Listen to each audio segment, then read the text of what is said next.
بسم اللہ الرحمن الرحیم نحمدہ ونصلی علی رسولہ الکریم اما بعد۔ ایک حدیث مبارکہ آپ ہمیشہ سنتے ہیں، نبی کریم صلی اللہ علیہ وسلم نے فرمایا من تزوج فقد استکمل نصف الایمان فلیتق اللہ فی النصف الباقی۔ اب یہاں پر سوال یہ پیدا ہوتا ہے کہ نبی کریم صلی اللہ علیہ وسلم نے نکاح کو نصف ایمان قرار دیا ہے، تو اس کا مطلب کیا یہ ہے کہ اگر ایک آدمی شادی نہ کرے، نکاح نہ کرے تو اس کا ایمان ہی مکمل نہیں؟ بلکہ اس حدیث مبارکہ میں اس بات کی طرف اشارہ ہے کہ عام طور پر دو چیزیں ایسی ہیں کہ جن کی وجہ سے انسان کا ایمان ڈگمگا جاتا ہے، انسان کا ایمان خطرے میں پڑا رہتا ہے، اور وہ تو دو چیزیں کیا ہیں؟ نمبر ایک پیٹ، نمبر دو اس کی شرمگاہ۔ یعنی بسا اوقات انسان پیٹ کی بھوک کو مٹانے کے لیے ناجائز ذرائع استعمال کرتا ہے، ناجائز اور حرام مال کو اختیار کرتا ہے، حرام مال کما کر اپنا پیٹ بھرتا ہے، جس کی وجہ سے اس کا ایمان متزلزل ہو جاتا ہے، جس کی وجہ سے اس کے ایمان پر حرف پڑتا ہے۔ اور دوسرا شرمگاہ، کہ اس کا غلط استعمال کہ جس کی وجہ سے انسان کا ایمان ڈگمگا جاتا ہے، انسان گناہ کے اندر مبتلا ہو جاتا ہے۔ لیکن جب بندہ نکاح کر لیتا ہے، شادی اور رشتہ ازدواج سے منسلک ہو جاتا ہے، تو اس کا جو نصف ایمان ہے وہ مکمل ہو جاتا ہے۔ اب اس کے نصف ایمان کو کوئی خطرہ نہیں۔ اب جو بقیہ جو نصف ایمان ہے وہ اس نصف ایمان کی تکمیل کی کوشش کرتا رہے، اور اس کے باقی جو نصف ایمان ہے اس کے بارے میں وہ ہمیشہ متفکر رہے، اللہ تعالیٰ سے ڈرتا رہے۔ اور ایک اور حدیث مبارکہ بڑی عجیب حدیث مبارکہ ہے۔ آپ علیہ السلام نے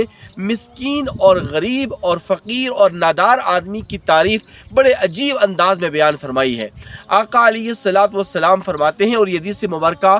معجم الاوسط کی حدیث مبارکہ ہے اور حدیث نمبر 5689 ہے۔ آقا علیہ السلام نے فرمایا مسکین مسکین مسکین رجل لیس له امرأۃ وَإِن كَانَ كَثِيرُ الْمَالِ۔ اور آقا علیہ السلام نے پھر آگے فرمایا مسکینۃ مسکینۃ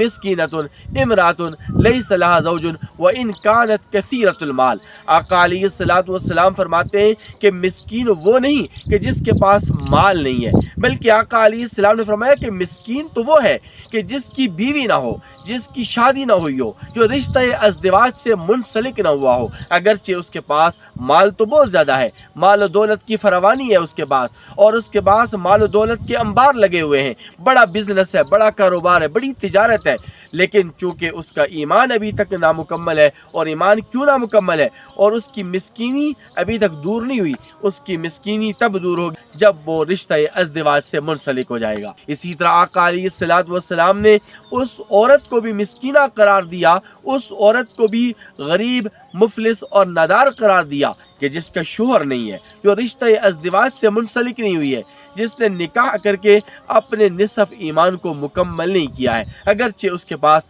مال و دولت بہت زیادہ ہو، اگرچہ اس کے پاس جائیداد ہو، کار کوٹھی اور بنگلہ ہو، لیکن اگر اس کی شادی نہیں ہوئی، اس کا نکاح اگر نہیں ہوا، اگر اس نے نکاح کی سنت کو زندہ نہیں کیا، تو وہ ہمیشہ مسکینہ ہی رہے گی۔ اس لیے نبی کریم صلی اللہ علیہ وسلم کے ان فرامین نبویہ کی روشنی میں ہمیں چاہیے کہ زیادہ سے زیادہ نکاح کو فروغ دیں اور نکاح کو آسان اور سہل بنائیں۔